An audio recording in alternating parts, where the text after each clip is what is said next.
You could easily argue that Elden Ring might be one of the best games ever made. Its world is massive. Its combat is tight. The amount of freedom it gives is unrivaled. And yet, I rarely find myself coming back to it. Today, I want to talk about why that is. With that being said, hey, I'm Ray, and this is Obsession, a series where I look at if a game truly is worthy of taking over my life.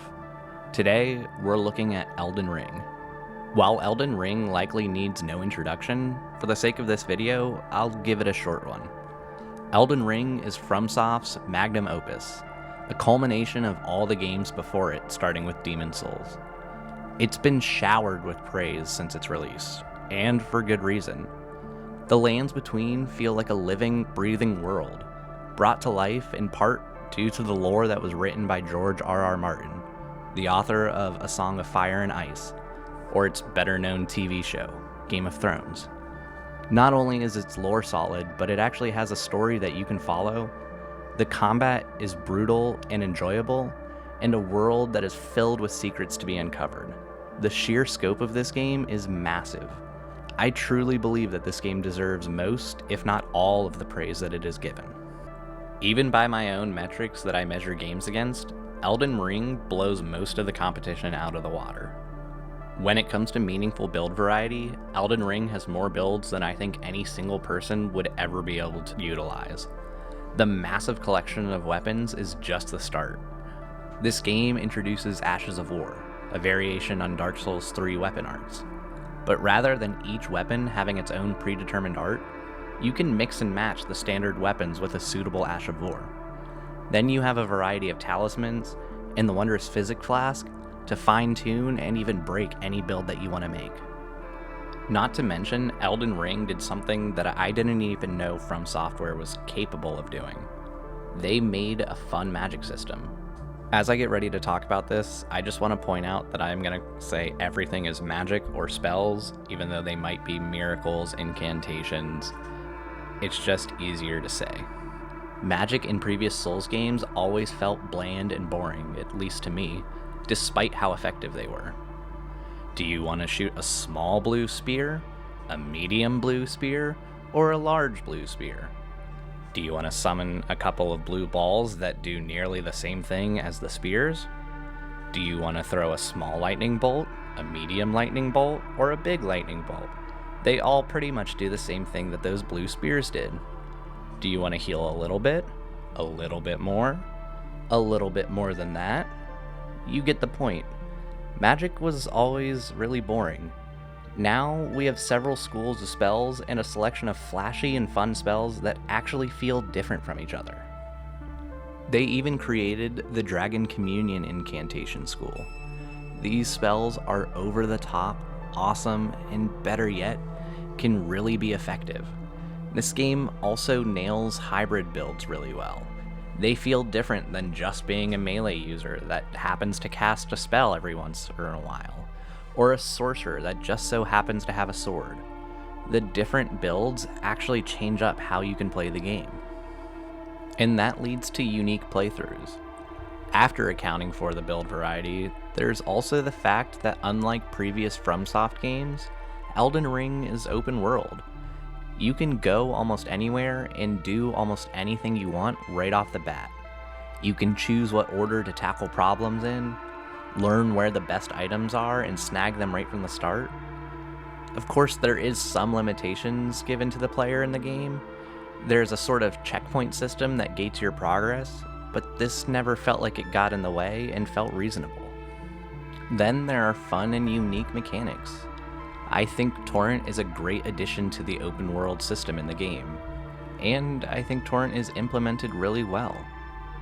Elden Ring brought back its own form of power stancing, which, you know, I love. I've already mentioned the physics in the Ashes of War. Elden Ring also introduced things like the spirit summoning system. I personally really love this addition to the game. I'm definitely not a hardcore player that feels that they need to solo every single boss every single time I boot up the game.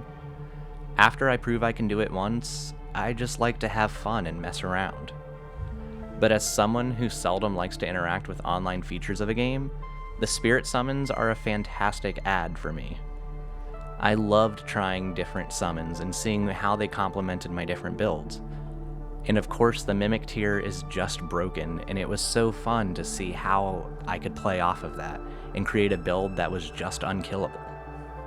Not to mention a mechanic that's not unique to Elden Ring, but unique at least within FromSoft's catalog of Soulsborne games. You can actually jump in Elden Ring, and that opens up so much more in terms of both exploration and combat mechanics. And finally, there's ease of replay. This game excels in the same way that the other Souls games do. After character creation, there's a couple of sprint through areas, you make it to Limgrave, and the game opens up.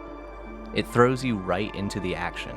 This is wonderful. As I mentioned, you could go in any direction you want and do anything you want. But ease of replay is also where my issues with this game start to pop up. Whenever I think about replaying Elden Ring, one thing always turns me away from the idea. That thing is, its massive size.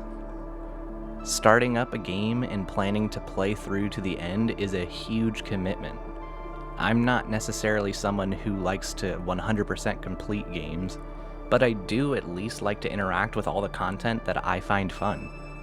And Elden Ring, as weird as it is to say this, maybe has too much fun in it. I know that you can rush the main bosses and finish the game much quicker, but even then it's still a pretty large game.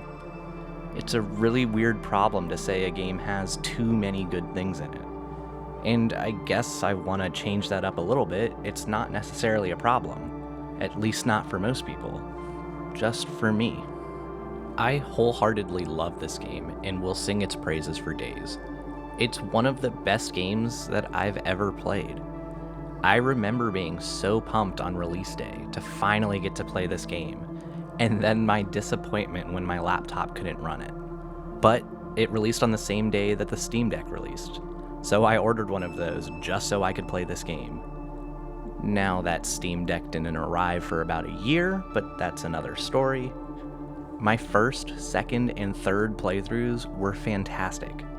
However, I've not been able to bring myself to do a fourth or a fifth. I've thought about it, heck, I've even started to do it. But then I get overwhelmed at the commitment that I'm getting myself into, and I back off. Maybe this is just a symptom of where I'm at in my life. I still love big open world games like Skyrim, Fallout 3, and Fallout New Vegas, and will happily replay these. But I grew up with these games. I have some serious nostalgia for them. I've also played them enough at a time where I had hours upon hours to learn their ins and outs, so that a replay doesn't feel so daunting. Elden Ring came out when I was an adult, married and working a full-time job, and life has only gotten busier since then. Committing to potentially putting in another 100 hours into a single playthrough just isn't where I am right now. Don't get me wrong, I'll happily put another 100 hours into replaying a game, but I want to be able to play it through multiple times within that 100 hours. Trying different builds, fighting the same boss a couple of times and seeing how I've progressed and gotten better. And I just can't do that with Elden Ring. When I look at my criteria for what makes a game worthy of obsessing over, build variety, unique playthroughs, fun and interesting mechanics, and ease of replay, at least from getting into the action standpoint, Elden Ring excels in all of these areas. But due to its massive size, I just can't bring myself to want to commit to another full run of this game. Does this mean that large games are inherently worse than smaller games, or vice versa? No, I don't think it does. I think Elden Ring delivers on everything that it set out to do. I just feel like I've had my fill and want to retire it. I probably will play through Elden Ring multiple more times in my life, but I just won't be doing it back to back like many other games that I'm obsessed with, and that's fine. I'd love to know what you guys think about this.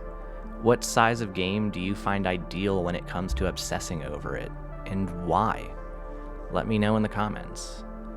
If you've made it this far, clearly I'm doing something right, so why not subscribe and see what else I have in store down the line. Due to my combined love for FromSoft and giant mech suits, I'm gonna give Armored Core 6 a try and cover that in my next large obsession video. After that, however, I'm gonna pick a batch of 2 to 3 games and let you all pick the order that I cover them in. I'll put up a community poll along with the Armored Core video where you can vote on what you want to see next, and I'll cover them in the order from most votes to least. Then, after that batch is done, I'll give you another batch of 2 to 3 games and repeat the process, making this series come out in phases where you actually have a say in what I cover. So even if you're not necessarily interested in Armored Core, you can always watch the video to see what games I'll be covering next. In the meantime, you can always go back and watch my first obsession video on Dark Souls 2, where I cover why I'm truly obsessed with the most hated Souls game. But regardless, I hope to see you again soon. And until then, I hope that you have a great rest of your day. I hope that you know that you truly matter in this world. Take care.